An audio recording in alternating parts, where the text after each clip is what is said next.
What do you get when you have a beach party movie without the beach? Welcome to Creepin' It Real. Thanks for joining me. I'm Judah. Today we're talking about Sting of Death from 1966. Now, I'm aware there was a big beach party movie craze around this time. I don't think I've actually ever watched a beach party movie, but I assume the formula is simple. College-age students, swimsuits, dancing, everyone living their best life. Sting of Death feels exactly like that, except somebody forgot to bring the beach. We follow Karen, a young woman returning home to spend a holiday at her dad's house along with a couple of friends.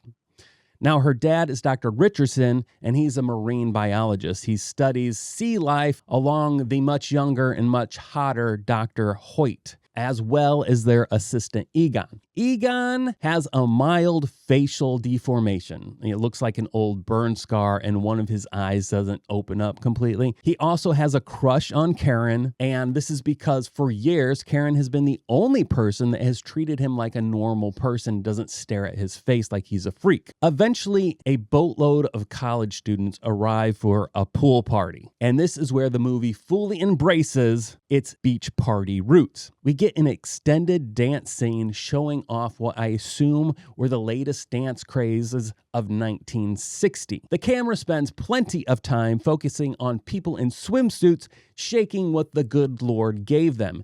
And these scenes are in absolutely no hurry to end. They go on forever.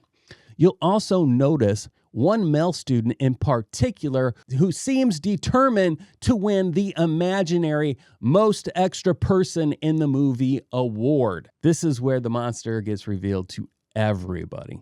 The creature is basically a giant human-sized jellyfish. It's dark, it's huge, and it somehow has been swimming around at the bottom of this crystal clear pool during the entire party. Nobody notices this 7-foot-tall black jellyfish man swimming beneath them.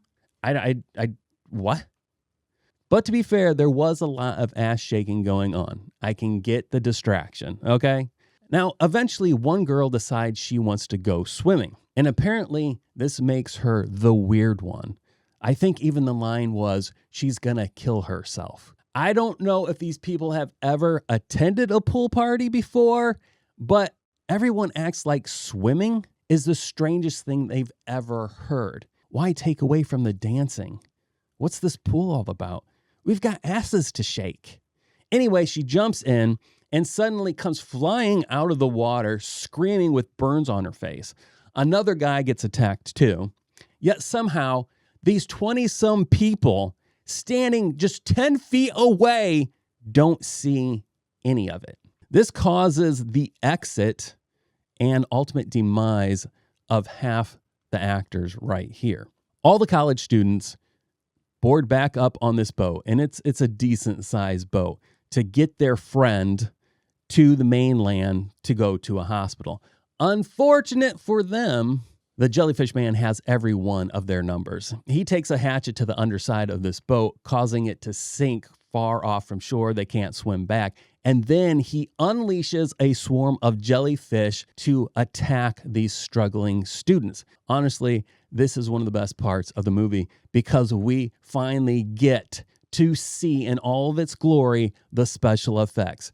And by special effects, I mean what looks like a challenge from a reality competition show. It feels like somebody told a group of makeup artists, you have 5 minutes to create a jellyfish using only items found in your car. Luckily, one of the contestants had sandwich bags, the other string, and someone sacrificed their lunch napkins. Throw some red and blue napkins into a plastic bag, add a little air, tie it off with string, and congratulations, you've created the deadliest jellyfish in cinema history. These floating sandwich bags proceed to wipe out and kill every one of these college students, and honestly, every one of those MFers had it coming. Remember Egon? Well, Karen convinced him to stay for the party because he was going to leave because he knew that these a-holes were going to make fun of him. But she promised him, no one's going to make fun of you. I will make sure of it. And she failed at keeping that promise completely. Now, the moment the college students see Egon, They swarm him like a pack of hyenas, led by this guy who looks old enough to be their professor.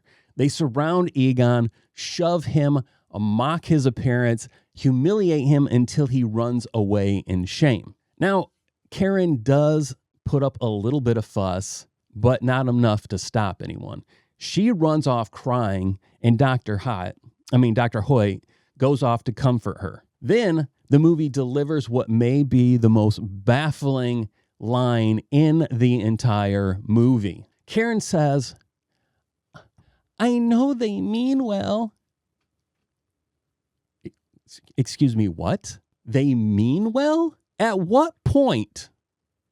At what point does someone surrounding, shoving, and insulting them become mean well? Guys, I need to know. Leave your comments. This makes no sense. Because apparently Karen saw something completely different from what I did. Because there was no meaning well here at all. They did exactly what they intended, and that was to belittle Egon. There are so many bad choices in this movie, but honestly, bad choices might be better to call them cost-effective choices. The monster costume looks ridiculous. The effects are laughable. The acting swings wildly. And yet, I can't say I hated it. I found myself laughing throughout the movie, not because it was intentionally funny, but because it was so wonderfully cheap and absurd. And honestly, that's probably the best way to watch Sting of Death. The good news is that Mystery Science Theater 3000's upcoming Rift Track experiment project has announced Sting of Death as one of the movies they'll be covering, which feels like the perfect home for a movie like this. As for me, I'm giving Sting of Death a 4 out of 10. My recommendation, wait until Mystery Science Theater releases their version. They can only add to the hilarity of this movie. Now, I want to know from you, what is the most absurd monster where it just looks like it was things from around the house thrown together? Have you ever seen, but still somehow entertains? Leave those in the comments. If it's a movie I haven't seen, I'll definitely give it a try and check it out, do a review for it. Thanks for watching. If you made it this far, you're a champion. You get a gold star. Please like, subscribe, and share. I'm Judah. This has been Creepin' It Real, and I'll talk to you later.